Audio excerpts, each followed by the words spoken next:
Hello, मेरा नाम है डॉक्टर प्रबोध देरावार। आईट्यून्स के इस एपिसोड में मैं आपका स्वागत करता हूँ। और मैं हूँ अंकिता, और मैं भी आपके लिए कुछ स्पेशल लाई हूँ। इस एपिसोड में हम चरक संहिता के गोरस वर्ग के बारे में देखेंगे। इस वर्ग में गाय से मिलने वाले पदार्थों के बारे में वर्णन किया गया है।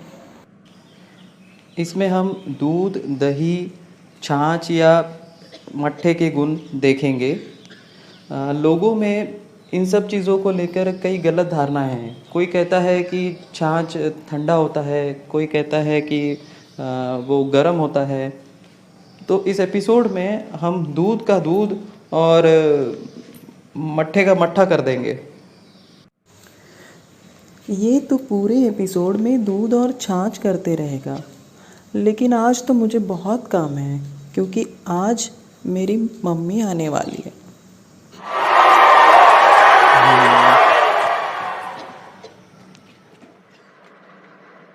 भैंस का दूध पीकर भैंसे की तरह सोया है। अरे उठ भी जाओ कुंभकर्ण, अब तक तो मेरी मम्मी रेलवे स्टेशन पहुंच भी गई होगी।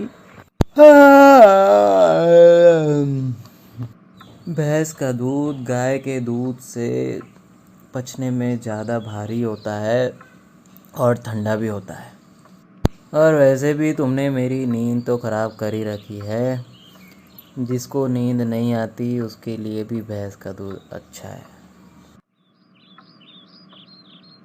वैसे तो तुमने भी भैंस का दूध पीना चाहिए। जिसको ज़्यादा भूख लगती है उसके लिए भी भैंस का दूध अच्छा है। वैसे तो इसे मेरी बर्थ डेट भी याद नहीं रहती, पर आयुर्वेद तो इसे नींद में भी याद रहता है। ये ज्ञान बाद में देते रहना, अब भगवान के लिए हो जाओ जल्दी तैयार। वैसे एक और बात रह गई। भैंस के दूध में गाय के दूध से ज़्यादा घी होता है।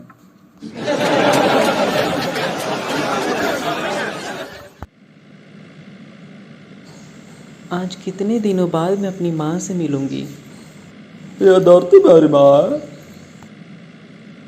ये बंदरों जैसी हरकतें बंद करो, और हाँ, मेरी माँ के सामने अच्छे से पेश आना, और उनके सामने अपने आयुर्वेद का ज्ञान शुरू मत कर देना। तुम चलो, मैं आया कार पार्क करके।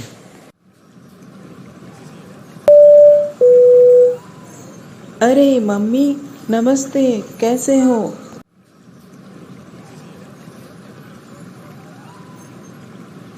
ठीक हो बेटा। अच्छी लगता है एसी में बैठने की वजह से मुझे जुकाम हो गया है। नमस्ते माँ जी, कोई नहीं, दही खिलाते हैं आपको घर जाकर।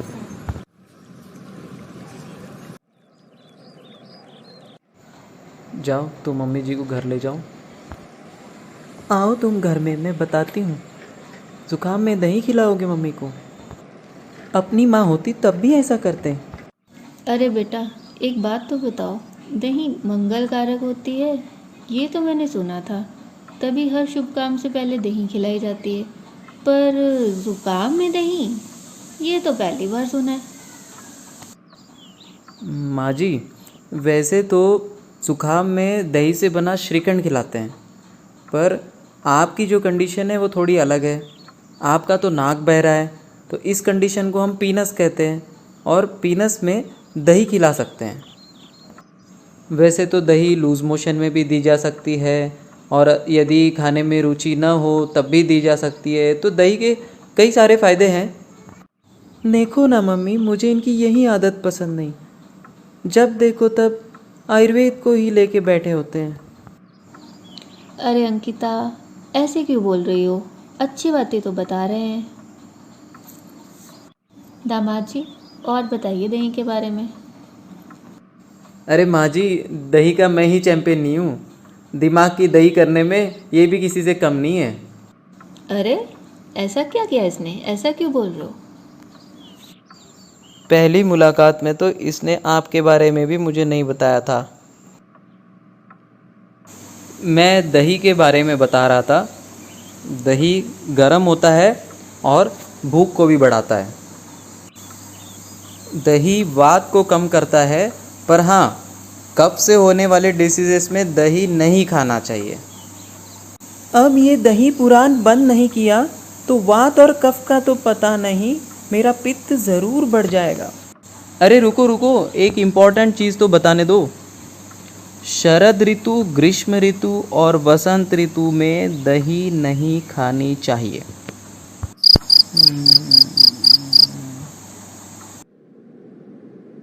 ये है देहरादून का सनसेट पॉइंट। ये सनसेट वगैरह तो सब ठीक है, एक चीज़ बता, तुम दोनों के बीच में सब ठीक तो है ना? क्यों, ऐसा क्यों लगा आपको? ओ एक्चुअली सुबह तुम्हारा मूड कुछ उखड़ा उखड़ा लग रहा था। मम्मी, अब मैं वो पुरानी वाली अंकिता नहीं रही, मैं अब छाछ की तरह हो गई हूँ। छाछ यानी मट्ठे की तरह? हाँ, मट्ठे की तरह। मैं दिखती कुछ और हूँ और सोचती कुछ और हूँ। जैसे लोगों को लगता है कि मट्ठा ठंडा होता है, बट एक्चुअली वो गर्म होता है। मट्ठा रूखा होने पर भी वात को नहीं बढ़ने देता, खट्टा होने पर भी पित्त को नहीं बढ़ने देता, और कसेला और गर्म होने से कफ को नहीं बढ़ने देता।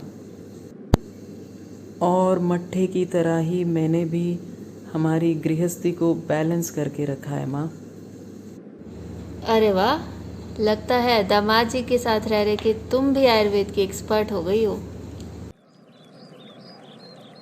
देखो समय कितनी जल्दी बीत गया, पता भी नहीं चला। जाने का टाइम आ गया अब तो। दूध का दूध और मट्ठे का मट्ठा तो बहुत हो गया, अब इसी से मिलता जुलता एक आशीर्वाद भी ले लो। दूधो नहाओ, पुतो फलो।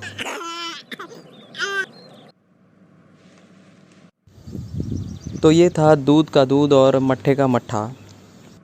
मैं समझता हूँ कि गोरस वर्ग के 3 द्रव्य दूध, दही और मट्ठे के गुणों के बारे में अब आप जान चुके होंगे। अब हम मिलेंगे हमारे अगले एपिसोड के साथ कुछ और आहार के द्रव्य लेकर।